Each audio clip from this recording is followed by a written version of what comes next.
திருநங்கைகளை பற்றி உங்களுக்கு தெரியும் இல்லையா? தெரியுமா தெரியாதா? தெரியுமா? பேசியிருக்கீங்களா? உண்மையா பேசியிருக்கீங்க? என்ன பேசியிருக்கீங்க? சும்மா தெரிஞ்சுக்கதா? நல்லா இருக்கீங்களான்னு கேட்டிருக்கீங்களா? ரொம்ப சந்தோஷம். கட்டாயம் கேளுங்க.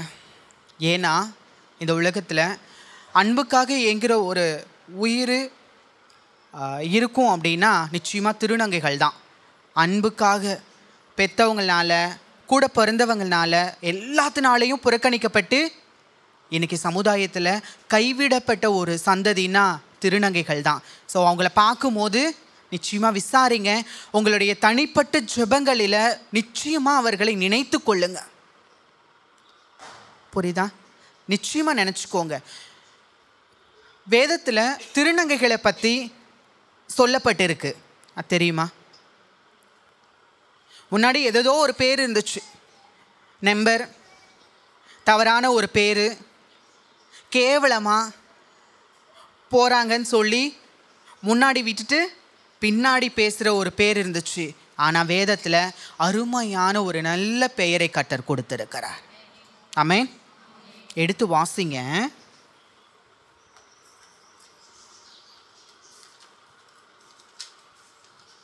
மத்தேயு எழுதின சுவிசேஷ புஸ்தகம்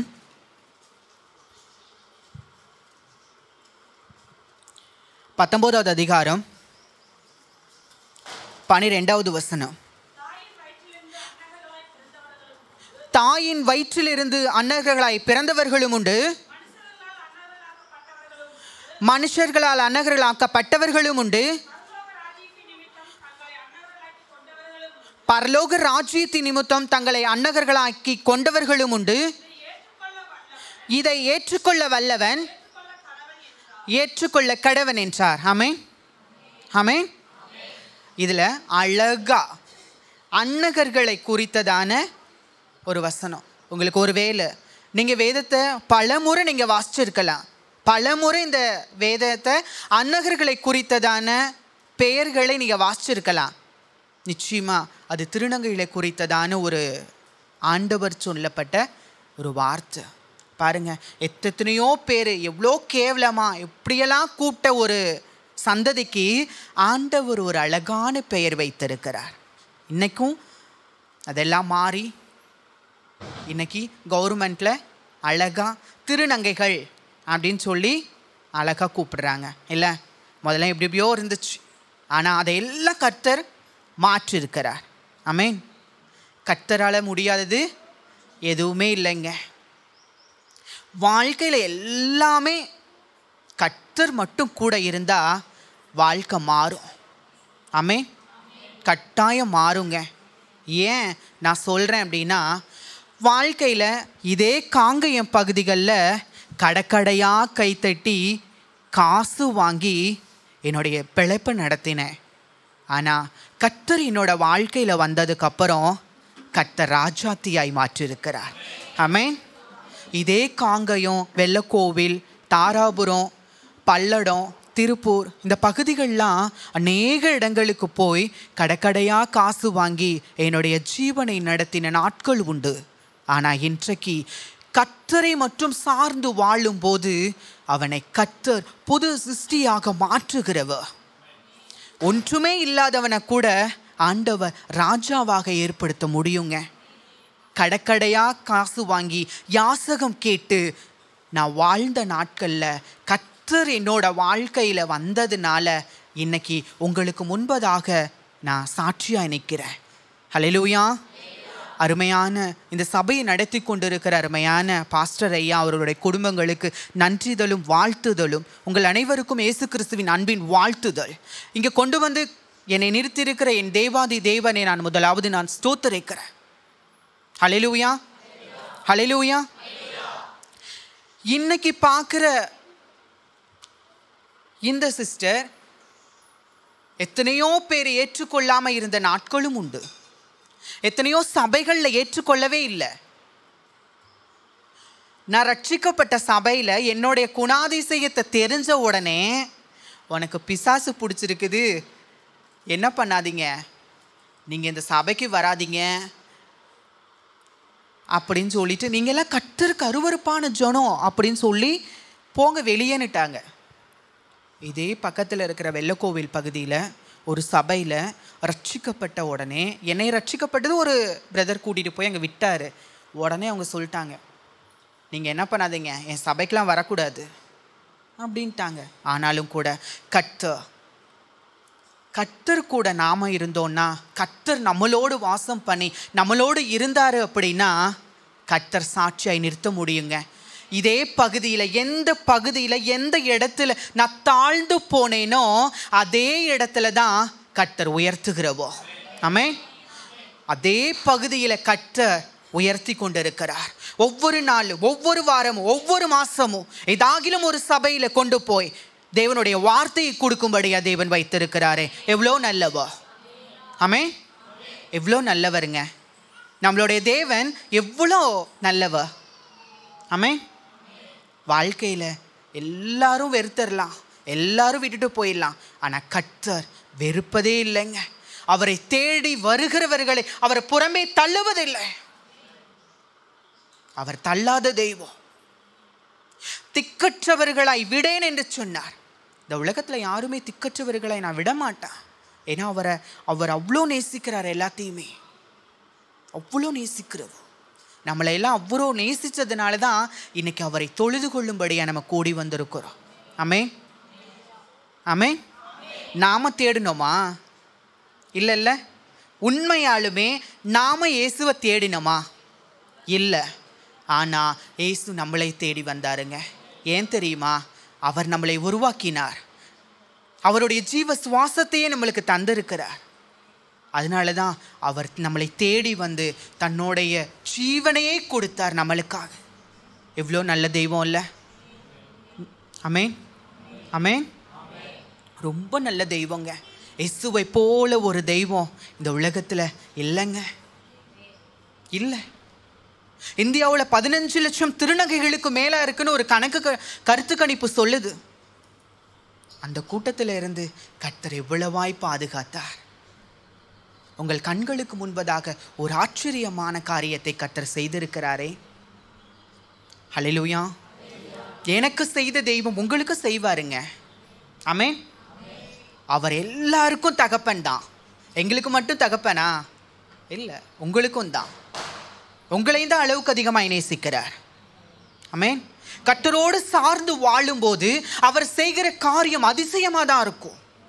மற்றவருடைய கண்களுக்கு முன்பதாக அவர் நம்மளை மேன்மைப்படுத்தி நம்மளோடு கூட இருக்கிறார் என்பதை அதிசயங்கள்னாலும், அற்புதங்கள்னாலும், அடையாளங்களினாலும் அவர் நம்மளையே பாதுகாத்து கொள்வார். நம்மளை உயர்த்தி வைப்பார். எந்த இடத்துல தாழ்ந்து போகிறோமோ அதே இடத்துல உயர்த்துகிறவோ.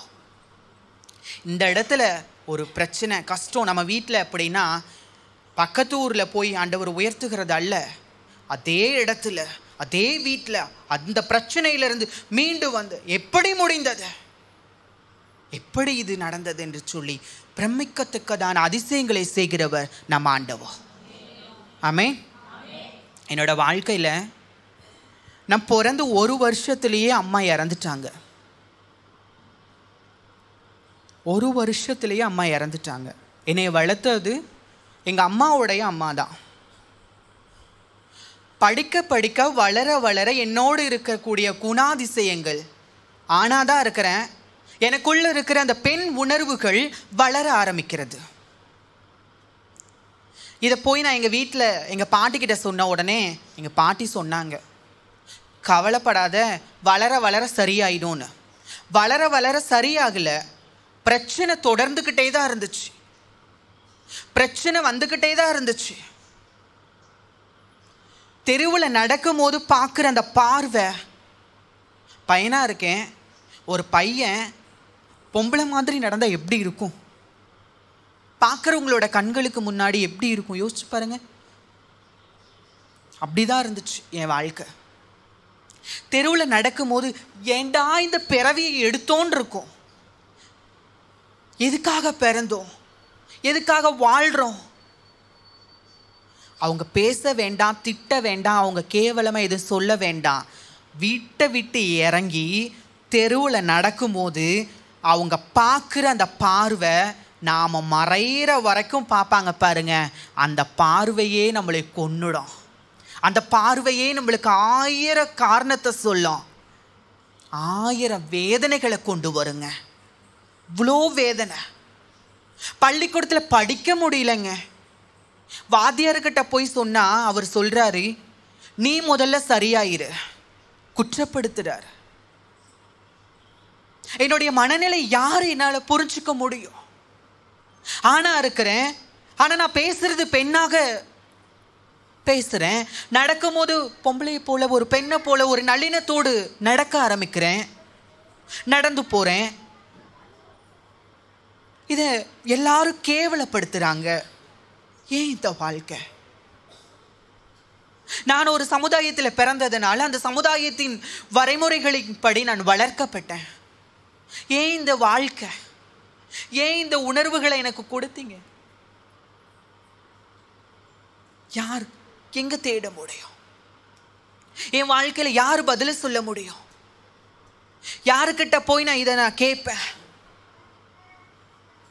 கேவலமா பார்க்கிற சமுதாயம். சொந்தக்காரங்க வீட்டில் நடக்கிற விசேஷங்களுக்கு போக முடியலங்க, போக முடியாது. அங்க அவங்க பேசுற அந்த வார்த்தைகளும், அவங்க நம்மளை பார்க்கறதுக்கு அந்த பார்வைகளுமே நம்மளை கொன்னுடும். ஏண்டா இங்க வந்தோன்னு இருக்கும், ஏண்டா இந்த சமுதாயத்தில் நம்ம வாழ்றோன்னு இருக்கும். படிக்க முடியல. அப்படி இருந்தும் படிப்புகளை தொடர ஆரம்பிச்சேன். வாழ்க்கையில் படிப்பு நிச்சயமா கை கொடுக்கும்னு சொல்லி தொடர ஆரம்பித்தேன். திடீர்னு நான் 10ஆம் வகுப்பு படித்து கொண்டு இருக்கும்போது என்னை வளர்த்து கொண்டிருந்த என் பாட்டியும் இறந்து போனாங்க. வாழ்க்கையே இருண்டு போச்சுங்க.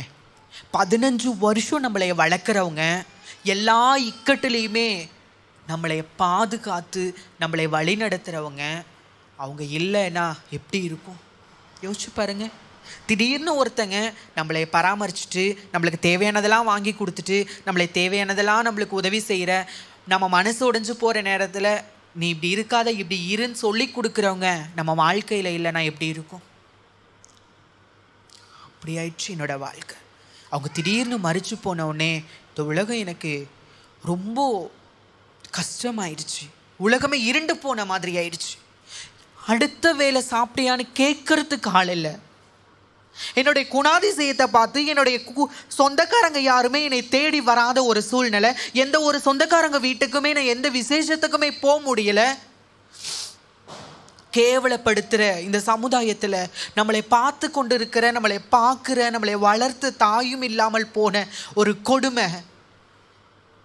இனி என் வாழ்க்கை என்ன ஆகும்? என் வாழ்க்கை என்ன ஆகும்? அப்படித்தான் இருந்துச்சு என் வாழ்க்கை. நேசிப்பதற்கு யாரும் இல்லை, சாப்பிட்டியான்னு கேட்கறதுக்கு ஒருத்தர் இல்லை.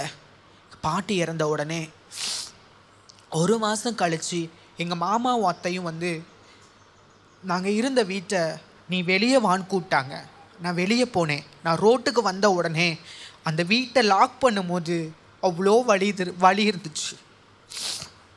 ஒரு 15 வயசு ஒரு பையனை என்னுடைய குணாதிசயத்தை பார்த்து, என்னுடைய நான் நடக்கிற நடக்கையும் செய்கையும் பார்த்து நடு ரோட்டில் நீ வேண்டாம் வெளியே போன்னு சொல்லி நடு ரோட்டில் ஒரு 15 வயசு பையனை வீட்டை விட்டு துரத்தினா எப்படி இருக்கும்? எங்க போவான்? இந்த சமுதாயம் ஏற்றுக்கொள்ளலை. 15 வருஷமா வளர்த்தவங்க என்னை விட்டுட்டு திடீர்னு மறைஞ்சு போனாங்க. மாமாவும் அத்தையும் வேண்டான்னு சொல்லி வெளியே கொண்டு வந்து ரோட்டில் விட்டுட்டு போனாங்க. எங்கே போவேன்னா எனக்கு யாரையுமே தெரியாது. என்னை உங்களோடு வச்சுக்கோங்க நான் எவ்வளோ கெஞ்சினேன். எங்கள் மாமாவும் அத்தையும் சொன்ன ஒரு வார்த்தை என் வாழ்க்கையே மாத்துச்சு. ஒன்னால என் பிள்ளைங்களோட வாழ்க்கை கெட்டு போயிடும். எனக்கும் பிள்ளைங்க இருக்காங்க. சொந்தக்காரங்க சொல்கிறாங்க பேசாம மறந்து வச்சுடுன்னு சொல்லிட்டு, நீ என் வீட்டில் இருந்தீனா நிச்சயமாக ஒரு நாள் உன்னைய நான் மறந்து வச்சுடுவேன். உனக்கு உயிர் மேல் ஆசை இருந்துச்சுன்னா எங்கேயாவது போய் பொழைச்சிக்கோன்னு சொன்னாங்க. எப்படி இருக்கும் யோசிச்சு பாருங்க. அப்பா இல்லை, அம்மா இல்லை, வளர்த்தவங்க இல்லை, ஒரு அடைக்கலமாக வந்து பார்த்துக்கிட்டவங்க கூட நடு தெருவில் விட்டுட்டு போனாங்க. அவ்வளோ நரக வேதனை வாழ்க்கை. இன்னைக்கு எல்லா திருநங்கைகளுடைய வாழ்க்கையும் இப்படித்தாங்க. ஒவ்வொருத்தரும் ஒவ்வொரு புஸ்தகம் மாதிரி அவங்களோட வாழ்க்கையில் நடந்த நிகழ்வுகள் தான் எல்லாரும் சொல்கிறாங்க அவங்க அப்படி இருக்காங்க இப்படி இருக்காங்கன்னு. இல்லைங்க, உண்மையிலேயுமே அவங்களுக்கு மென்மையான இருதயம். ஆனால் அவங்களுடைய சூழ்நிலைகளை தான் அவங்களை அப்படி மாற்றிடுது. ஒரு மனுஷனுடைய சூழ்நிலை திக்கற்று போய் யாருமே இல்லாமல், யாருமே பேசுறதுக்கு ஒரு ஆறுதலாக சாப்பிட்டியான்னு கேட்கறதுக்கு கூட ஆள் இல்லைன்னா அவனோட இருதயம் எப்படி இருக்கும்?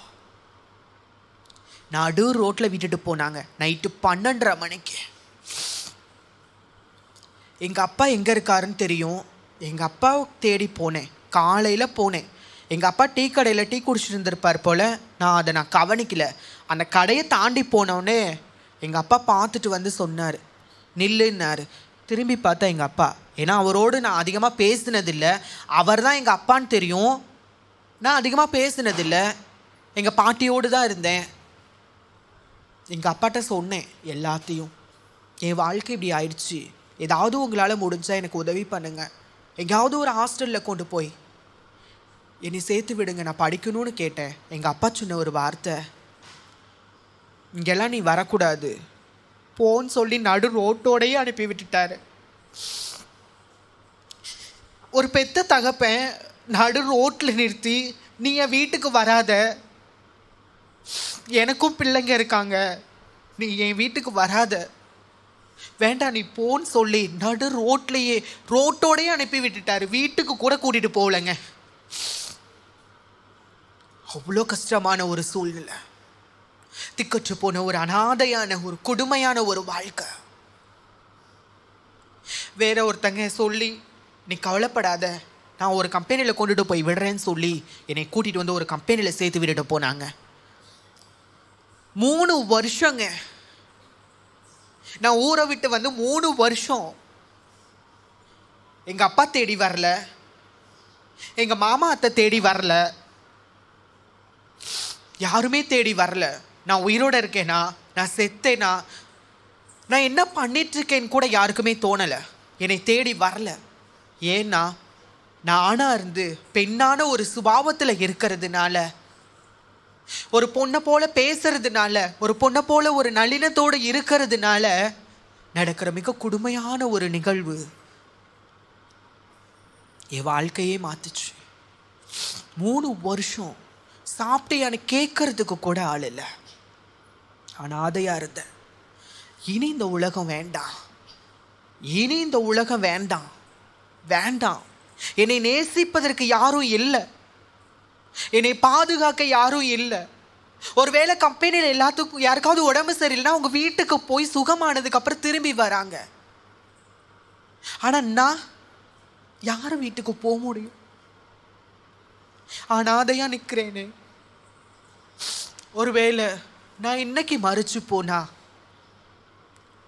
என்னை யார் அடக்கம் பண்ணுவா? யார் அடக்கம் பண்ணுவா? வாழ்க்கையில் அப்படிப்பட்ட ஒரு நிகழ்வு ஒரு மனநிலையில் தோணும்னா அதை விட மிக கொடுமையானது இந்த உலகத்தில் ஒன்றும் இல்லைங்க. உண்மையாலுமே ஒரு 18 வயசில் ஒரு பிள்ளைக்கு நான் இறந்து போனால் யார் என்னை தூக்கிட்டு போய் அடக்கம் பண்ணுவா? நான் அனாதையாக இருக்கேனேன்னு சொல்லி தோணும்னா அது எப்படி இருக்கும் யோசிச்சு பாருங்க. அப்படி இருந்துச்சு என் வாழ்க்கை. இந்த உலகம் வேண்டாம், இந்த சமுதாயம் எனக்கு வேண்டாம், யாருமே எனக்கு வேண்டாம். நான் 18 வருஷமா நான் விழுந்து விழுந்து விழுந்து நான் கும்பிட்டேனே, யாருமே என்னை தேடி வரலையே. ஏன்னா பக்தி வைராக்கியம் உள்ளவர்களை கர்த்தர் தமக்கென்று தெரிந்து கொண்டார் என்று வேதம் சொல்லுகிறது. ஆமென். யாருமே வரலையே. வேண்டாம் இந்த உலகம். நைட்டு ஒரு 12:30 மணி இருக்கும். வேண்டாம் இந்த உலகம் எனக்கு வேண்டாம், இந்த சமுதாயம் எனக்கு வேண்டாம், யாருமே என்னை நேசிப்பார் இல்லையேன்னு சொல்லி மறந்து குடிச்சு இறந்து போகணும். நான் இறந்ததுக்கு அப்புறம் யார் என்னை அடக்கம் பண்ணுவாங்களோ அது எனக்கு தெரியாது.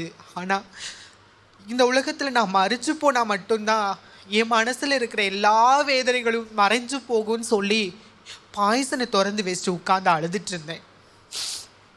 மணி ஒரு மணி இருக்கும். என் வீட்டின் கதவு தட்டப்பட்டுச்சு.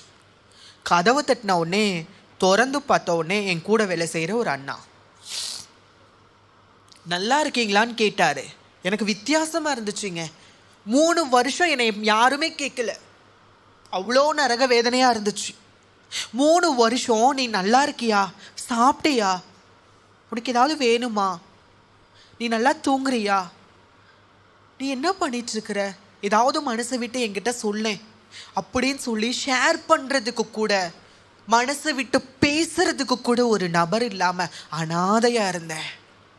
அந்த அண்ணா வந்த உடனே நல்லா இருக்கீங்களான்னு கேட்டது வித்தியாசமாக இருந்துச்சு. நான் நல்லா இருக்கேன்னு சொன்னேன். மறுபடியும் அவர் பேசினார். நல்லா இருக்கேன், நான் எனக்கு எந்த பிரச்சனையும் இல்லைன்னு சொன்னேன். அவர் சொன்னார், ஏதாவது பிரச்சனையில் இருந்தால் தயவு செஞ்சு என்கிட்ட சொல்லுங்க அப்படின்னாரு. இல்லைண்ணா நல்லா தான் இருக்கேன் அப்படின்னு நினச்சேன். சொன்னேன் அவர்கிட்ட. ஏன்னா அவர் முதல்ல வெளியே போகணும். பேசிக்கிட்டே மணி 1 மணி ஆகுது. நம்ம சாக போகிறதுக்கு உட்காந்துருக்கோம். பாய்சன் பாட்டில் ஓப்பன் பண்ணி வச்சு உட்காந்துருக்கேன். ஒரு மனுஷன் வந்து பேசிகிட்டு இருக்கான். முதல்ல அவன் வெளியே போனானா போதும், மறந்து குடிக்கணுங்கிற ஒரு முடிவோடு அந்த அண்ணனை எப்படியாவது வெளியே திருணுங்கிற ஒரு முடிவோட இருந்தேன். அந்த அண்ணா கடைசியாக சொன்னார். ரொம்ப நேரம் பேசிகிட்டே இருந்தார். எனக்கு ரொம்ப கஷ்டமாயிடுச்சு. முதல்ல போங்கண்ணா அப்படின்னேன். இல்லை, நீங்கள் ஏதோ ஒரு பிரச்சனையில் இருக்கீங்க சொல்லுங்கன்னாரு. என்கிட்ட எந்த பிரச்சனையும் இல்லை, நான் நல்லா தான் இருக்கேன் அப்படின்னு. இல்லை, எங்கள் அப்பா பொய் சொல்ல மாட்டாருன்னு சொன்னாருங்க. நான் சொன்னேன், நான் கேட்டேன், நான் கேள்வி கேட்டேன். அது என்ன உங்கள் அப்பா பொய் சொல்ல மாட்டாரு? எங்கள் அப்பா 18 வருஷம் வளர்த்த எங்கள் அப்பா பெத்து வளர்த்து இந்த சமுதாயத்தில் நான் எப்படி இருக்கணும்னு கூட அவருக்கு யோசிக்காத ஒரு மனுஷனுக்கு வரல. 15 வருஷம் வளர்த்த எங்கள் மாமா அத்தை, நான் 3 வருஷம் நான் அனாதையாக நான் இங்கே வந்து நிற்கிறேன். நடு தெருவில் விட்டுட்டு போனாங்க. நான் இங்கே 3 வருஷம் அனாதையாக நான் தவிச்சுக்கிட்டு இருக்கேன். ஆனால் அவங்க தேடி வரல. என் சொந்த பந்தம் எத்தனையோ பேர் எனக்கு தெரியும். நீ எங்கே இருக்கன்னு கூட என்னை தேடி வந்து ஒருத்தரும் பார்க்கல. அது உங்கள் அப்பாவுக்கு எப்படி தெரியும்? உங்கள் அப்பாவுக்கு எப்படி தெரியும் என்னைய குறித்து, என்னைய பற்றி நான் இப்படி தான் இருக்கேன்னு உங்கள் அப்பாவுக்கு எப்படி தெரியும்? உங்கள் அப்பா பொய் சொல்ல மாட்டாருன்னு சொல்கிறீங்களே அப்படின்னு. அதுக்கு அவர் சொன்னார், எங்கள் அப்பானா என்னைய பெத்த அப்பா அல்ல, என்னைய பாவத்திலிருந்து மீட்ட என் ஆண்டவராகி இயேசு சொன்னார், என் பிள்ளை இடத்துல போய் சொல்லு, யாருமே இல்லைன்னு கவலைப்பட வேண்டாம், நான் இருக்கேன்னு சொல்லுன்னு சொன்னாரு. ஹல்லேலூயா. பாருங்களேன், திக்கற்று போன ஒரு வாழ்க்கை. என்னுடைய குணாதிசயத்தை பார்த்து எல்லாருமே வேண்டான்னுட்டாங்க. மரணம் மட்டும்தான் என் வாழ்க்கைன்னு யோசிச்சு உட்கார்ந்துருந்தேன். மணி 1 மணிக்கு, நைட்டு 1 மணிக்கு என்னை தேடி வந்து நான் இருக்கிறேன் அப்படின்னு சொல்லி ஒருத்தர் சொல்லுவார். ஆனா எவ்வளோ நல்லவர், எவ்வளோ நல்லவர்ல. இப்படி தாங்க எத்தனையோ பேர் மரணத்துக்கு மத்தியில் ஓடிட்டு இருக்கும் போதும் நானே மெய்யான தேவன் என்று அவர் விளங்க பண்ணுகிறவர். நம்மளோட வாழ்க்கையில் எல்லாம் முடிஞ்சு போச்சுன்னு யோசிக்கிறோம். ஆனால் கர்த்தர் இல்லைங்க. முடிந்த இடத்துல இருந்து ஒரு வாசலை திறந்து கர்த்தர் நம்மளை அழகாக நடத்துகிறவோ, அதிசயமா நடத்துகிறவோ. நான் அவரோடு நிறைய பேச ஆரம்பிச்சேன். உங்க அப்பா பாவத்தில் இருந்து மீட்டாரா? எப்படி அவர்? நீர் செய்த பாவத்தையும் நான் செய்த பாவத்திற்காகவும் அவர் கல்வாரியின் சிலுவையை சுமந்து கடைசி சொட்டு ரத்தம் வரைக்கும் இந்த பூமியிலே சிந்தி உன்னையும் என்னையும் மீட்டு கொண்டார். அவர்தான். உன்னையே உன்னிடத்துல சொல்ல சொன்னவரும் அவர்தான். நான் ஜெபம் பண்ணேன்ப்பா, உன்னுடைய நினைவுகள், உன்னுடைய முகம் வந்து போனது, ஏன்பா கொடுக்குறீங்கன்னு கேட்டேன்.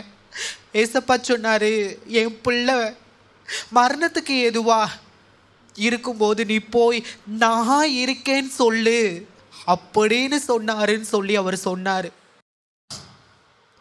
எவ்வளோ நல்லவர்ல. அன்னைக்கு முடிவு பண்ணினேங்க. 18 வருஷமா ஏசு யாருன்னு எனக்கு தெரியாது. 18 வருஷமா இயேசுவை பற்றி நான் கேள்விப்படலை. இயேசுவை பற்றி எனக்கு தெரியலை. ஆனால் நான் சாகும்போது, நான் சாகிறதுக்கு போகும்போது அவர் வந்து நான் இருக்கேன்னு சொல்லுவார். ஆனால் அவரை என் வாழ்க்கையில் நான் ஏற்றுக்கொண்டா, நான் அவரோடு இருந்தேன்னா, அவர் என்னோடு இருந்தா நிச்சயமா என் வாழ்க்கை மாறும்னு தோணுச்சு. பல நாள் அழுதுருக்கேன், பல நாள் தூக்கம் வராது, வீட்டில் தனிமை அவ்வளோ கொடுமையாக இருந்துச்சு. ரொம்ப நேரம் அவரோடு பேசிட்டு அவர் ஜெபம் பண்ணிட்டு அவர் கடந்து போனார். அந்த அண்ணன் போய் ஒரு 3 மணி நேரம் தாங்க நான் தூங்கியிருப்பேன். காலையில் எழுந்திரிச்சு பார்த்த உடனே நான் யூஸ் பண்ணுற பொருளும் சரி, நான் இருந்த வீடும் சரி, என்னையவே வித்தியாசமாக இருந்துச்சுங்க. கர்த்தர் ஒரு மனுஷனுக்குள்ளே வரும்போது அவன் புது சிருஷ்டியாக மாற்றப்படுகிறான். ஆமென். உருவாக்கப்படுகிறான், மாற்றப்படுகிறான். இருளாக இருக்கிற இடத்துல வெளிச்சம் வந்த உடனே இருளெல்லாம் போயிடும். அப்படித்தாங்க என் வாழ்க்கையில் கசப்பும் கண்ணீரும் ஏமாற்றமும் வேதனையும் துக்கமும் நிறைந்த என்னுடைய வாழ்க்கையில் இயேசு வந்த உடனே அதெல்லாம் மறைஞ்சு போச்சு, அதெல்லாம் கடந்து போச்சு. காலையில் என் வீட்டில் ஒரு பெரிய கண்ணாடி உண்டு. நான் எப்போவுமே என்னுடைய கண்ணாடியை பார்த்து நான் சொல்கிற ஒரே ஒரு ஆறுதல், என் கண்ணாடியை பார்த்து எனக்கே நான் பேசிப்பேன், நான் இருக்கேன், நீ கவலைப்படாத, நான் உன்னை நான் பார்த்துப்பேன்னு சொல்லி அழுவேன்.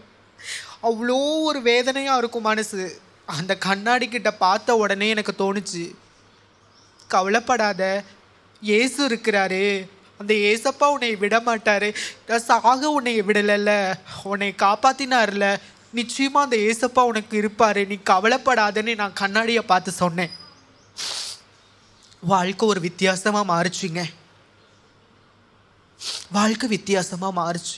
அன்னைக்கு என்னுடைய 18வது வயசில் நான் கர்த்தரை தெரிந்து கொண்டேன், கர்த்தரை எருக பிடித்து கொண்டேன். சாக போகும்போது நான் இருக்கேன்னு சொல்லி தேடி வந்தாரே, அவரை எப்பேற்பட்ட சூழ்நிலையிலையும் விட்டுடக்கூடாது, நம்ம விட்டுடக்கூடாதுங்கிற ஒரு வைராக்கியம், ஒரு முடிவு இருந்துச்சு. அதனால தான் இன்னைக்கு இந்தியாவில் 15 லட்சம் திருநங்கைகள் இருந்தோம். கர்த்தருக்காக ஊழியம் செய்யும்படி அடிகளை தெரிந்து கொண்டாரே. இன்னைக்கு வாழ்க்கை எப்படியோ ஓடிட்டு இருக்கு, எத்தனையோ பேரோட வாழ்க்கை எப்படியோ மாறிட்டு இருக்கு. ஆனால் எனக்கு ஜீவனை கொடுத்த உண்மையான தெய்வத்தின் அன்பை குறித்து சொல்லும்படியா அடிகளை தெரிந்து கொண்டாரே. அவர் எவ்வளோ நல்லவர். ஆமென். அவர் எவ்வளோ நல்லவருங்க. எத்தனையோ இக்கட்டு பிரச்சனைகளில் இருந்தெல்லாம் மீட்டெடுத்தார், இவ்வளோ கஷ்டங்கள் எல்லாம் மீட்டார். ஒரு வீட்டில் 4 பேர் இருந்தால் 4 பேர் ஷேர் பண்ணிப்பாங்க, 4 பேர் ஷேர் பண்ணிப்பாங்க. ஆனால் ஒரு வீட்டில் ஒருத்தர் மட்டும் இருந்தால் என்ன பண்ண முடியும்? எவ்வளோ வேதனையாக இருக்கும். அந்த இக்கட்டிலெல்லாம் காத்தாருங்க, பிரச்சனைகளில் இருந்தெல்லாம் மாற்றினாருங்க. கண்களை மூடி ஆண்டவர் நம்மளோடு கூட பேசட்டும். நம்மளுக்கு ஆண்டவர் என்ன கற்றுக் கொடுக்க விரும்புகிறாரோ கண்களை மூடி. ஏசப்பா, உம்மை துதிக்கிறோம், உம்மை ஸ்தோத்தரிக்கிறோம் ஆண்டவரே.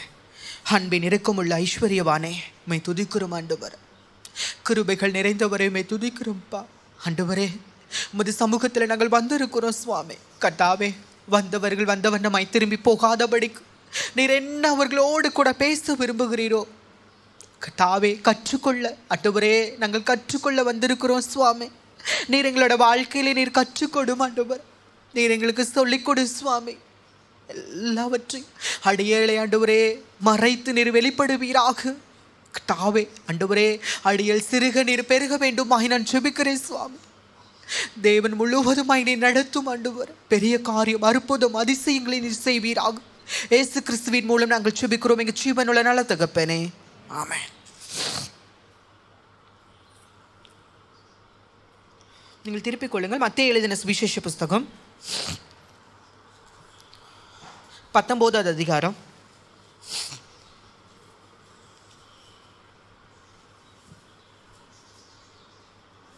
26வது வசனம். இயேசு அவர்களை பார்த்து, மனுஷரால் இது கூடாததுதான், தேவனாலே எல்லாம் கூடும் என்றார். தேவனாலே எல்லாம் கூடும் என்றார். ஆமென், ஆமென். கரங்களை தட்டி ஆண்டவர் மகிமைப்படுத்துங்களேன். மனுஷரால முடியாதது தாங்க. எனக்குள்ள இருக்கிற மனநிலைய, சூழ்நிலைய, எனக்குள்ள இருக்கிறதான உணர்வுகளை மனுஷனால புரிஞ்சுக்கவே முடியலதான் என்னை உருவாக்கின ஆண்டவரால புரிந்து கொள்ள முடியும். அவருடைய ஜீவ சுவாசத்தை கொடுத்த நம் ஆண்டவரால முடியுங்க. மனுஷரால முடியாதது தான். இன்னைக்கு மனுஷரால எதையுமே சாதிக்க முடியாது தான், தேவனால எல்லாம் முடியும். ஆமென், ஆமென். மனுஷரால இன்னைக்கு பறந்து பறந்து பறந்து கண்டுபிடிக்கிறாங்க, ஆனா கண்டுபிடிக்க முடியல. ஆனா கர்த்தர் அறிவார். ஆமென். யோபுல சொன்னது போல, மரணம் பஞ்சு வெடிச்ச உடனே பறந்து போற காற்றை போல, பஞ்சு பறந்து போறது போல, அஞ்சல்காரனை காட்டிலும் விரைந்து போகிறது போல உயிர் இன்னைக்கு எத்தனையோ பேர் இந்த வருஷத்துல முதல் நாள்ல தொடங்கும் போது எத்தனையோ பேரை பார்த்துருப்போம். கொள்ளை நோயினால, எத்தனையோ பல பிரச்சனைகள்னால கடந்து போயிச்சாங்க இந்த உலகத்தை விட்டு. ஆனா நீங்களும் நானும் இன்னைக்கு ஆண்டவரை தொழுது கொள்ளுகிறோம் என்றால் நம்ம எவ்வளோ பாக்கியவான்கள், எவ்வளோ பாக்கியவதிகள். ஆமென், பாக்கியவதிகள். கர்த்தரை தெய்வமாய் கொண்டிருக்கிற ஜனம் பாக்கியம் உள்ளதுங்க. உண்மையாலுமே அது பாக்கியம் உள்ளதுதான். உண்மையாலுமே பாக்கியவதிகள் தான். கடக்கடையா கையை தட்டி காசை கேட்டு யாசகம் கேட்டு பழைத்த என்னோட வாழ்க்கையை இன்னைக்கு ராஜாத்தியை போல மாற்றி இருக்கிறாரே. மனுஷரால முடியலங்க. மனுஷரால எதுவுமே முடியல. மனுஷரால என்னைய உயர்த்த முடியல. மனுஷரால ஆறுதல் சொல்ல முடியல. மனுஷரால எனக்கு ஒருவேளை போஷிக்க முடியல. ஆனா கர்த்தரால கூட, தேவனால கூடுங்க. தேவன் அவ்வளோ விசேஷித்த விதமாய் நம்மளை உருவாக்கி வைத்திருக்கிறவ. இது மனுஷனால் கூடாதது, தேவனால் எல்லாம் முடியுங்க. எல்லாம் முடியும், அவரால் எல்லாமே முடியுங்க. ஆனா நாம காத்து இருக்கணுங்க, காத்து இருக்கணும். என்னோட வாழ்க்கையில் நடந்த ஒரு சம்பவம். சர்ச்சுக்கு போன உடனே ரட்சிக்கப்பட்டு அந்த அண்ணா சுவிசேஷம் சொன்னாரு. ஆண்டவரை தெய்வமாக ஏற்றுக்கொண்டேன். அந்த அண்ணா கூட்டிட்டு போய் ஒரு சர்ச்சில் விட்டாரு. நான் ஆண்டவர்கிட்ட ஜெபம் பண்ணிட்டு இருக்கேன். ஆண்டவரே, நான் இப்படி ஒரு குணாதிசயத்தோடு, பெண்ணை போல ஒரு நளினத்தோடு நான் பேசி கொண்டு இருக்கிறேன், நடந்து கொண்டு இருக்கிறேன். என்னை போல யாராவது இருக்காங்களா அப்படின்னு சொல்லி எனக்கு காட்டுங்க ஏசப்பா. நான் மட்டும் ஏதாவது வித்தியாசமான ஒரு பிறவியா அப்படின்னு சொல்லி நான் ஆண்டவர் இடத்துல கேட்டுட்டு இருக்கேன். ஆண்டவர் ஜெபம் பண்ணா பதில் தருவாரா தரமாட்டாரா? கண்டிப்பாக தருவார்ல. ஆமென். ஜெபம் பண்ணேங்க. ஜெபம் பண்ணி 3 மாதம் ஆச்சு, பதிலே வரல. 6 மாதம் ஆச்சு, பதில் வரல. 1 வருஷம் ஆச்சு, பதிலே வரல. எனக்கு ரொம்ப மனசு வேதனை ஆயிடுச்சு. ஏசப்பா காட்டுங்க ஏசப்பா, எனக்கு உண்மையாலுமே காட்டுங்க. வேதத்தில் அதனதன் காலத்தில் நேர்த்தியாய் செம்மையாய் நடத்துகிறேன் என்று வேதம் சொல்லுகிறதே. நீங்கள் எனக்கு காட்டி கொடுங்க ஏசப்பான்னு சொன்னேன். நான் ரோட்டில் நடந்து போகும்போது, வேலைக்கு போகும்போது ஒரு திருநங்கை என்னை கூப்பிட்டு பேசினா. ஏன்னா என்னைய போல் நடக்கிற அப்படின்னா எனக்கு ரொம்ப சந்தோஷமாக போச்சு. என்னடா இது, என்னைய போலவா? அப்போது நாம் வேறு ஏதோ கிரகத்தில் இருந்தோ வேறு பிறவியோ இல்லை போல். அப்போ உண்மையாலுமே இந்த பூமியில் இருக்காங்க போல், நம்மளை மாதிரி நிறைய பேர் இருக்காங்க போலன்னு தோணுச்சு. ஏசப்பா ஜெபத்துக்கு பதில் கொடுக்குறவருங்க. நாம் எப்படி ஜெபம் பண்ணுறோமோ அது கர்த்தருக்கு சித்தமாக இருந்தால் அதை அப்படியே வாய்க்க பண்ணுகிறவோ. ஆமென். அப்படியே காட்டி கொடுத்தார். நான் அந்த சகோதரியோடு பேசிகிட்டு இருந்தேன். சபையில் உடன் ஊழியராக இருந்த ஒரு அம்மா தூரத்துலேருந்து என்னை பார்த்துட்டு விரைக்க ரொம்ப நேரம் பார்த்துட்டு இருந்துச்சு. சரி ஏதோ நடக்க போகுதுன்னு யோசித்தேன். அதே மாதிரி அந்த அம்மா போன உடனே பாஸ்டர்கிட்ட சொல்லிடுச்சு. பாஸ்டர் ஐயா, அப்போது திருநங்கைகள்னு இப்போ தான் பேர் வந்திருக்கு, அப்போது அரவாணிகளோடு பேசிகிட்ருக்காங்க அப்படின்னு சொல்லிடுச்சு. உடனே அந்த பாஸ்டர், ஒரு வியாழக்கிழமை நடந்த சம்பவம், நான் ஞாயிற்றுக்கிழமை ஆராதனைக்கு கிளம்பி போயிட்டேன். உள்ளே போயிட்டேன். அவர் ஆராதனை பண்ணிட்டுருக்காரு. நான் வந்த உடனே டக்குன்னு கண்ணை திறந்து பார்த்துட்டு உடனே ஒய்ஃப் கிட்ட மைக்கை கொடுத்துட்டு வந்துட்டார் வெளியே. உடனே வந்த உடனே, இங்கெல்லாம் வரக்கூடாது, நீங்கள் சபையை விட்டு வெளியே போங்க அப்படின்ட்டாரு. ரொம்ப மனசுக்கு கஷ்டமாயிடுச்சு. என்ன ஏசப்பா, சபையில் ஏதோ வருவேன், ஆராதிப்பேன், மனசுக்கு நிறைவாகவும் சந்தோஷமாகவும் இருந்துச்சு, ஏன் இப்படி சொல்கிறாங்க அப்படின்னு யோசித்தேன். உடனே அவர் வேத வசனத்தை எடுத்தார். ஒரு வசனம், அந்த வசனத்துக்கு கீழே அதெல்லாம் ஆசீர்வாதமாக மாற்றிருக்கிறேன்னு சொல்லி ஆண்டவர் சொன்னார். அது அவருக்கு புரியல போல. உடனே என்னன்ட்டாரு, பெண்களுக்குரியது பெண்களுக்கும், ஆண்களுக்குரியது ஆண்களுக்கும், அப்படி மாறி மாறி பண்ணணும் அப்படின்னா கர்த்தர் ஆலயத்திலேருந்தே புறம்பாக்கி போட்டாருன்ட்டாரு. உடனே எங்கள் சபைக்கெல்லாம் வந்துடாதீங்க, கர்த்தர் அருவருக்கிறார், உங்களைய வேண்டான்னு வெறுத்துட்டார் அப்படின்ட்டாரு. கர்த்தர் ஒருவனையும் வெறுப்பதில்லைங்க. அவரை தேடி நாடி ஓடி வருகிறவர்களை அவர் வெறுப்பதே இல்லை. அவர் ஐயா பாடினது போல கண்ணுக்குள்ள வச்சு தன்னுடைய இருதயத்தில் வச்சு அழகா பொத்தி பொத்தி பார்த்து கொள்ளுவார். ஆமென். தாய் எப்படி பிறந்த குழந்தையை எவ்வளோ அன்பா பாசமா பார்த்துக்குதோ அதே போல் ஆண்டவர் ஒவ்வொரு நாளும் பார்க்குறவர். அவர் உடனே சொன்ன உடனே எனக்கு ரொம்ப கஷ்டமாயிடுச்சு, வாழ்க்கையில் ரொம்ப வேதனை ஆயிடுச்சு. அன்னைக்கு நான் ஜெபம் பண்ணேங்க. எந்த இடத்துல நான் தாழ்ந்து போகிறேனோ இயேசுப்பா, நான் எந்த சபையில் நான் புறக்கணிக்கப்பட்டேனோ, நான் எந்த சபையில் வேண்டான்னு நான் வெளியேற்றி நீ போன்னு சொல்லி என்னை துரத்துறாங்களோ, அதே சபையில் உமக்கு சித்தமானா உயர்த்துங்க இயேசுப்பான்னு சொல்லிட்டு வந்தேன். ஆண்டவரோடு காத்து இருந்தேன், ஆண்டவரோடு பயணிக்க ஆரம்பித்தேன். ஆண்டவர் மாற்றினார், என் வாழ்க்கையை மாற்றினார். பைபிள் காலேஜ் படிக்க வச்சார். அந்த சபையில் போய் தெய்வ செய்தியை கொடுக்கும்படியை கர்த்தர் என்னை மாற்றினாருங்க. எவ்வளோ சந்தோஷம் இல்லை? வேண்டாம் போன்னுட்டாரு. மனுஷரால் அப்படி தான் யோசிக்க முடியும்ல. மனுஷரை தெருவில் தான் விட முடியும். வேண்டாம், எனக்கும் பிள்ளைங்க இருக்குது, வேண்டாம் நீ இருக்காத போ அப்படின்னு சொல்லி மனுஷங்களால் சொல்ல தான் முடியும். ஐயோ எனக்கு பிள்ளைங்க இருக்காங்க, என் வீட்டுக்கே நீ வரக்கூடாது, தெருவோட போயிருன்னு ரோட்டோட அனுப்ப தான் முடியும். ஆனால் மற்றவங்களுக்கு பிரயோஜனம் உள்ளவர்களாய், ஆகாத கல் என்றாலும் அதை மூளைக்கு தலைக்கல்லாய் மாற்றுகிறவர் ஆண்டவர் தாங்க. அந்த சபையில் வேண்டான்னு வெளியே துரத்தி விட்டாங்க. ரொம்ப கஷ்டமாக இருந்துச்சு. ஆனால் என்னை கேள்விப்பட்டு நீங்கள் வந்து மெசேஜ் கொடுங்கன்னு சொன்ன உடனே அவரே வேறு யாரோ அப்படின்னு நினச்சிட்டாரு போல. திருநங்கைன்னு சொன்னோடனே வேறு யாரோ இருக்காங்க போல் அப்படின்னு சொல்லிட்டு இவர் எல்லாம் அழைப்பெல்லாம் கொடுத்துட்டாங்க. உடனே நான் வரேன் ஐயா அப்படின்னு சொல்லிட்டு போயிட்டேன். போனவுடனே நான் எந்த சபையிலேருந்து துரத்துனேனோ அதே சபையில் கர்த்தர் தெய்வ வார்த்தையை கொடுக்கும்படியே கர்த்தர் மாற்றினார். அவர் கீழே உட்காந்து கேட்டிருந்தார். எவ்வளோ நல்ல வரல, ராஜாக்களை தள்ளி ராஜாக்களை ஏற்படுத்துகிறவர். அவருக்கு பயன்படும்னா பைத்தியக்காரருக்கு கூட மாற்ற முடியுங்க, ஒரு நிமிஷத்தில் மாற்ற முடியும். வேண்டாம் போ அப்படின்னு சொல்லி விரட்டினார். மனுஷனால் எதையும் மாற்ற முடியல, ஆனால் கர்த்தரால் மாற்ற முடிந்தது. என் வாழ்க்கையை கர்த்தரால் மாற்ற முடிந்தது. அதான் வேத வசனம் சொல்லுகிறது. இயேசு அவர்களை பார்த்து உங்களையும் என்னையும் பார்த்து, மனுஷரால் கூடாதது தாங்க, மனுஷரால் எதுவுமே நடக்காது தான், மனுஷரால் எதையுமே உதவி செய்ய முடியாது தான். ஆனால் மனுஷன் உதவி செஞ்சானா வேதனையும் சேர்ந்து வரும் இல்லை? ஆமென். ஆனால் தேவன் கொடுத்தார்னா சந்தோஷம் நிறைவாக இருக்கும், ஆசீர்வாதம் நிறைவாக இருக்கும், கர்த்தர் அழகாக வழி நடத்துவார். ஆனால் மனுஷன் கொடுத்துட்டான், மனுஷன் செஞ்சுட்டான்னா வேதனை பல மடங்காக பெருகி நிற்கும். ஆனால் கர்த்தர் கொடுக்குற ஐஸ்வர்யத்தில் அவர் வேதனை கூட்டுவதில்லை, அவர் கூட்டுவதில்லை, அவர் அன்பாய் அழகாய் நடத்துகிறவோ. வாழ்க்கையில் ஒரு நடந்த சம்பவம், பஸ்ஸில் உட்கார்ந்துருக்கேன், மாறினதுக்கப்புறம் நடந்த ஒரு சம்பவம். பக்கத்தில் இருக்க நான் 3 நாள் ஷீட்டில் உட்கார்ந்துருக்கேன். ஒரு ஊர் வந்த உடனே நான் திரும்பி பார்த்துட்டு எந்த ஊர் வந்திருக்குன்னு நான் பார்த்துட்ருக்கேன். பஸ்ஸு ஏறினவங்க காலியாக இருக்குன்னு ஓடி வந்து உட்காந்துட்டாங்க 2 பேர்.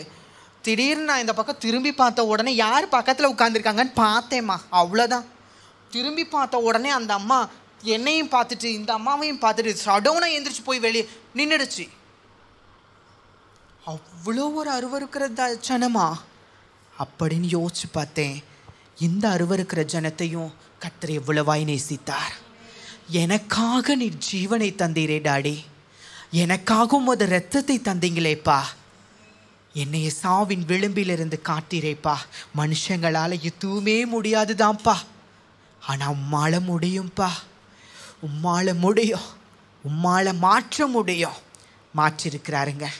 வாழ்க்கையை மாற்றிருக்கிறார். என் வாழ்க்கையை மாற்றிருக்கிறார். என் வாழ்க்கையில் எத்தனையோ பிரச்சனைகளை மாற்றிருக்கிறார். எல்லாம் எலும்பி சத்துருக்கள் எலும்பி வந்தாலும் சரி அவர் முறியடித்து மாற்றுகிறவா. மனுஷனால் முடியாதது தான், ஆனால் தேவனால் எல்லாம் கூடுங்க. எல்லாமே நடக்கும். எந்த இடத்துல தாழ்ந்து போய் நிற்கிறீங்களோ, எந்த இடத்துல வேதனைகளோடு நிற்கிறீங்களோ, எந்த இடத்துல குறைவுபட்டு இருக்கிறீர்களோ, எந்த இடத்துல வேலை ஸ்தலத்தில் பாடுகளும் வேதனைகளும் அனுபவத்தை கொண்டு இருக்கிறீர்களோ, அதே இடத்துல இருந்து தாங்க தேவனால் உயர்த்த முடியும். அதே இடத்துல இருந்து உயர்த்துவாருங்க. மனுஷனால முடியாது தான், மனுஷனால வேதனைப்படுத்த தான் முடியும், மனுஷனால தீங்கு மட்டும்தான் செய்ய முடியும். ஆனா கர்த்தரால நன்மை மட்டுமே செய்ய முடியும். தேவனால நன்மை மட்டுமே செய்ய முடியும். மனுஷன் யோசிக்கிறதை காட்டிலும் கர்த்தர் நம்மளோட இருதயத்தில் இருக்கிற வழிகளை இன்னதென்று ஆராய்ந்தறிகிறவராயிருக்கிறார். வழிகளை ஆராய்ந்தறிகிறவராயிருக்கிறார். மனுஷரால முடியாது தாங்க, ஆனா தேவனால எல்லாம் முடியும். எல்லாம் முடியும். ஒரே ஒரு வசனத்தை மட்டும் வாசித்து 1 சாமுவேல் 30வது அதிகாரம் 1 சாமுவேல் 30வது அதிகாரம் 8வது வசனம்.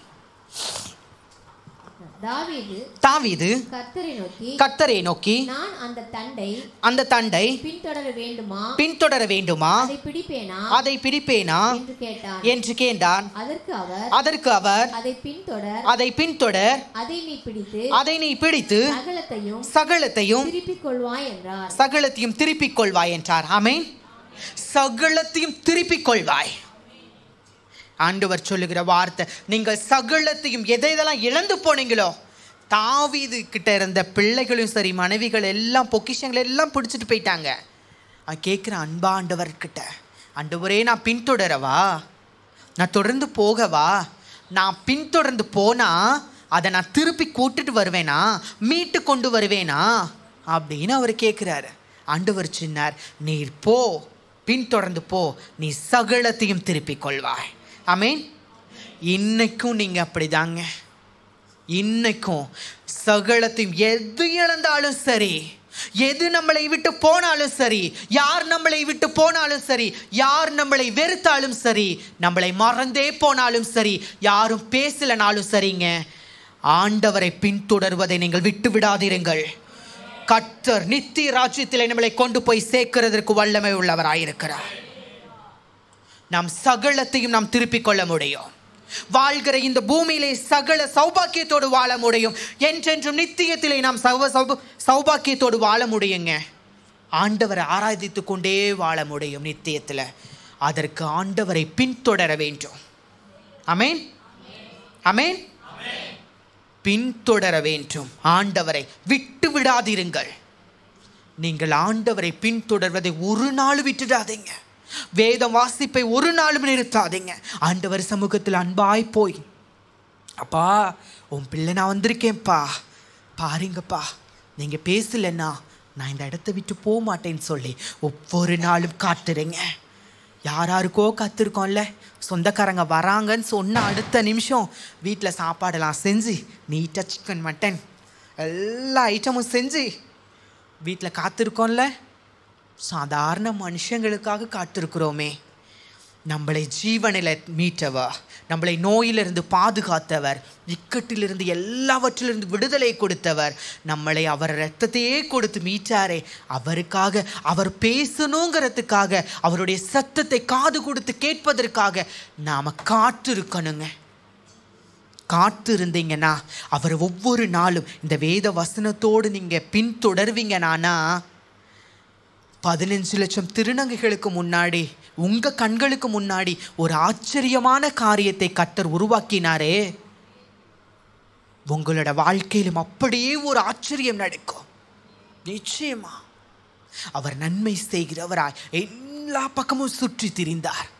இன்னைக்கு நன்மை செய்கிறவர் நம்ம மத்தியிலும் தான் வந்திருக்கிறார். ஆமென். நம்ம வீட்டுக்கு கூட்டிட்டு போறோம். ஆமென். அவர் அப்பா நீங்க போங்க ஆண்டவரே, அவரை முன்னாடி வச்சா சகலத்தையும் திருப்பிக் கொள்ள முடியும். கோணலானவைகளை செம்மைப்படுத்துவாருங்க அவர் இருந்தா. நான் அவரை முன்னாடி, ஆண்டவரே நீங்க போங்கப்பா, நான் உங்கள் பாதத்தை அப்படியே பின்தொடர்ந்து வரேன்னு நம்ம சொல்லி பார்ப்போம். அவர் கோணலானவைகளை செம்மைப்படுத்துவார், நேர்படுத்துவார், கடக்கிற வழிகள் ஆபத்துகள் எல்லாத்தையும் மாற்றிடுவாருங்க.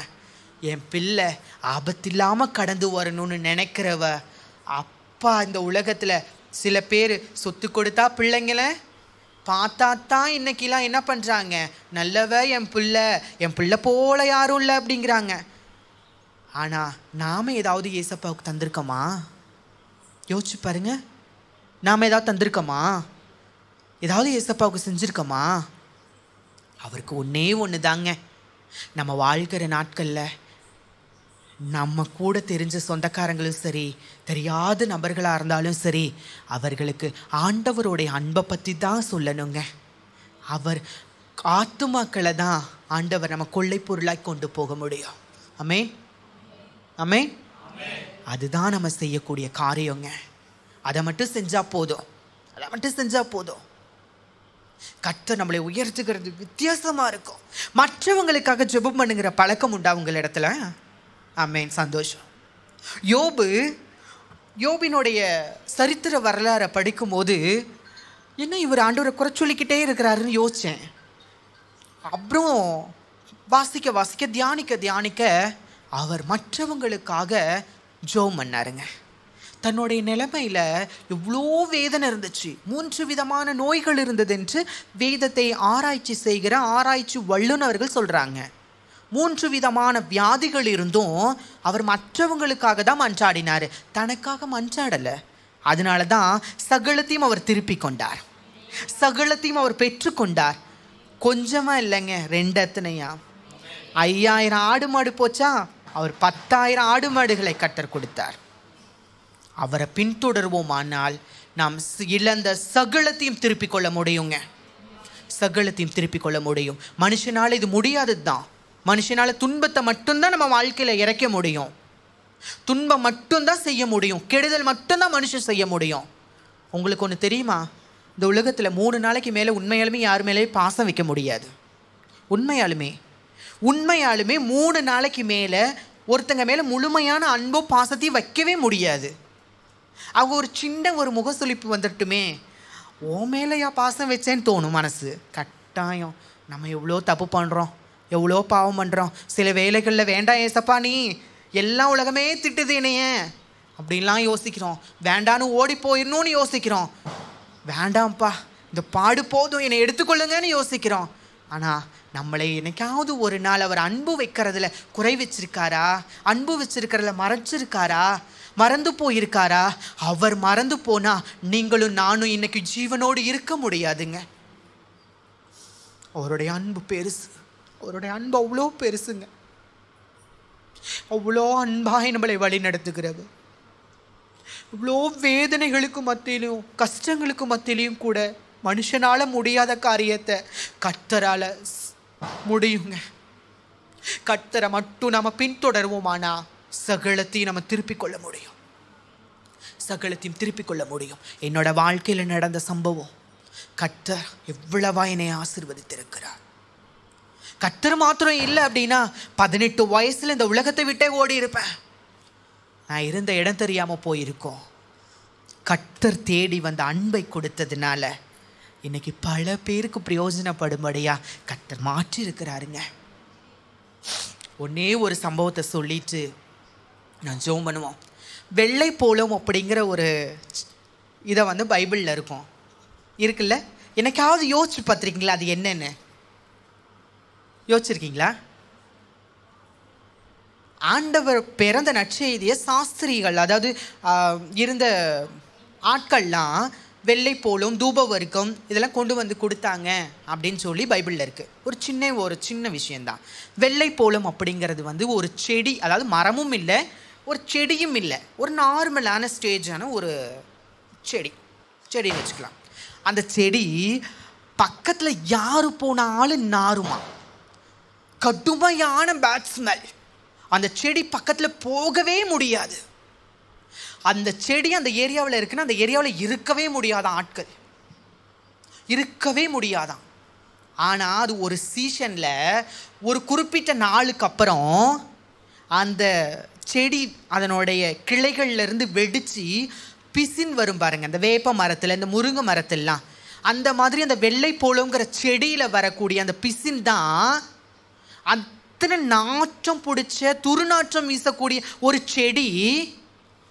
அந்த பிசினை விட்ட உடனே அது பரிமள தைலம் போல ஒரு வாசனையாய் மாறி, அந்த பிசின் தான் எல்லா பர்ஃப்யூம் எல்லா வாசனை திரவங்களுக்கும் பயன்படுத்தக்கூடிய அந்த பொருள். அந்த செடியிலேருந்து வரக்கூடிய பிசின் தான்.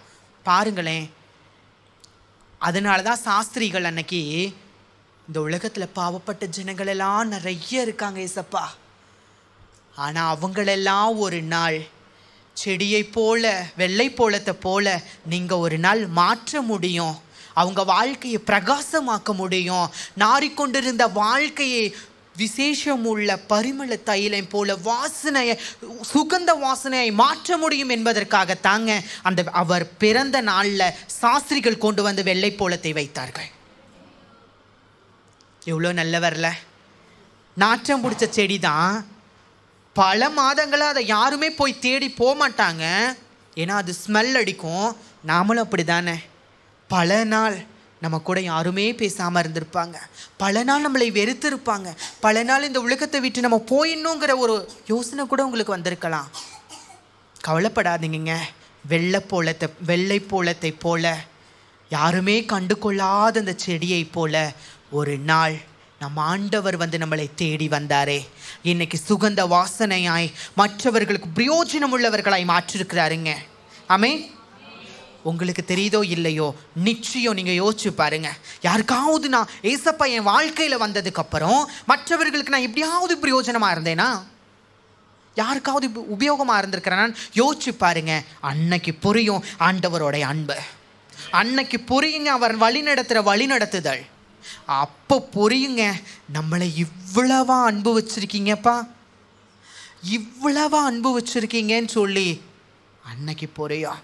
அவரை பின்தொடர்ந்து, அவரை விட்டு விடாமல் அவரை பின்தொடர்ந்து எப்படி தாவீது சகலத்தையும் திருப்பி கொண்டாரோ, அதே போல மனுஷனால் எதையுமே முடியாதுங்க. மனுஷனால் எதுவுமே நடக்காது. ஆனால் கர்த்தரால் எல்லாம் கூட, தேவனால் எல்லாம் முடியும். எல்லாம் செய்கிறதுக்கு அவருக்கு வல்லமை உண்டு. நோய்களை குணமாக்குகிற வல்லமை அவரிடத்துல தான் உண்டு. அவரை சரீரத்தை ஓரத்தை, அந்த வஸ்திரத்தின் ஓரத்தை தொட்ட உடனே சுகமானா. பார்த்தீங்களா, இவ்வளோ ஒரு நல்ல தெய்வம் இல்லை? அவர் வஸ்திரத்தை தொட்ட உடனே சுகம் கிடைச்சிருக்கு. நான் அதை படித்து அதை தியானிக்கும் போது ரொம்ப நெகிழ்ந்து போனேன். வாழ்க்கையில் ஒரு அம்மா 12 வருஷம் வேதனைகளும் பாடுகளும் இருந்துச்சு. எனக்கு 18 வருஷம் அந்த பாடுகளும் வேதனைகளும் இருந்துச்சு. ஆனால் கர்த்தர் மாற்றினார். கர்த்தர் வந்த உடனே வாழ்க்கை மாறுச்சு. இன்னைக்கு நான் அனாதையாக இருக்கேன்லாம் நான் யோசிக்கவே மாட்டேன். மரித்தாலும் கர்த்தர் இருக்காரு, வாழ்ந்தாலும் கர்த்தரோடு நம்ம வாழ்வோம். நாம் மரிச்ச ஆண்டவரோடு போய் அங்கே வாழணும். நம்ம பூமியில் வாழும்போது கர்த்தரோடு வாழணும். ஒவ்வொரு நாளும் அவரை பின்தொடரணும். தொடர்ந்தோன்னா நித்தியத்தில் போய் வாழலாம். அதுக்கு தான் கிறிஸ்தவர்கள், அதுக்கு தான் பிரயாசப்படுறோம். அதுக்கு தான் இத்தனை திரளான சாட்சிகள் உங்கள் இடத்துல. ஒவ்வொரு தடவையும் இத்தனையோ மக்கள், வித்தியாசமான நபர்கள் உங்கள் சபையில் வந்து பேசுகிறாங்க. ஆமென். அப்போது விட்டு விடாமல் இருக்கணுங்க. ஆண்டவரை பின்தொடரணும். கண்களை மூடி.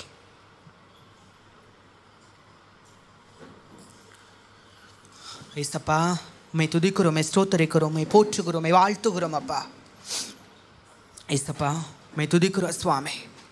மகிமையின் தேவனே, உம்மை துதிக்கிறோம் ஆண்டவரே. அன்பின் இரக்கம் உள்ளவரே, மனுஷனால் இது முடியாதது தான்ப்பா, ஆனால் தெய்வனால் எல்லாம் கூடும் என்று வேதம் சொல்லுகிறதேப்பா. ஆண்டவரே, பல நாள் என்னோட வாழ்க்கையில் யாருமே என்னை நேசிக்கலை, யாருமே என்னை பேசலை, எல்லாரும் என்னை வெறுக்க தான் செய்கிறாங்க அப்படின்னு யோசிக்கிறீங்களா? இல்லைங்க.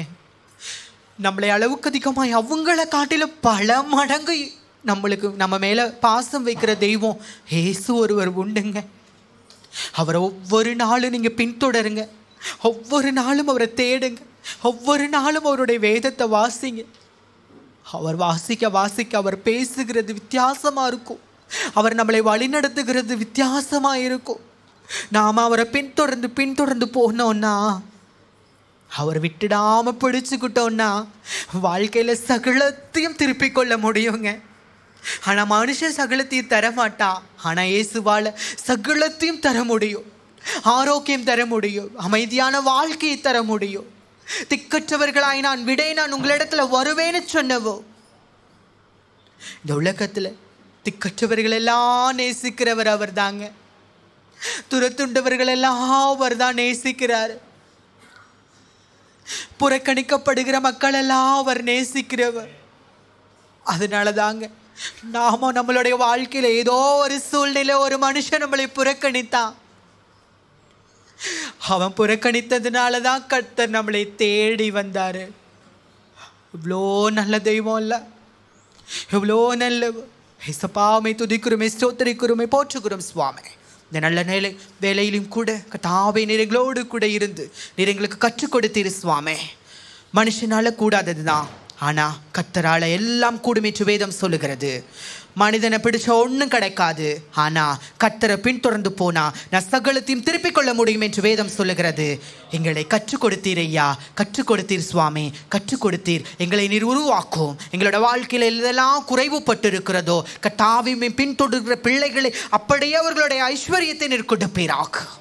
சுபிக்கிற சுபங்களுக்கு நீர் பதில் கொடுக்கிறவோ, மது காதுகள் கேட்டுக்கொண்டிருக்கிறது சுவாமி. உம்முடைய கண்கள் எங்களை பார்த்து கொண்டிருக்கிறது ஐயா. மனுஷனோட ஆண்டவரே என் முகத்தை பார்க்க முடியும், ஆனால் நீர் என் இருதயத்தில் இருக்கிற வழிகளை ஆராய்ந்து அறிய முடியும் சுவாமி.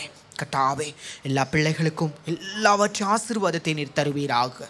முழுவதும் இந்த கரத்தில் நான் ஒப்பு கொடுக்கிறேன். கர்த்தர் பிள்ளைகள் கடந்து போகிற ஒவ்வொரு சூழ்நிலைகளையும் கர்த்தர் ஆசீர்வதிங்க. பெரிய காரியங்கள், அற்புதங்கள், அடையாளங்களோட வாழ்க்கையில செய்யுங்க. இயேசுவின் மூலம் நாங்கள் சுபிக்கிறோம் எங்கள் ஜீவனுள்ள நாள தகப்பனே, ஆமென்.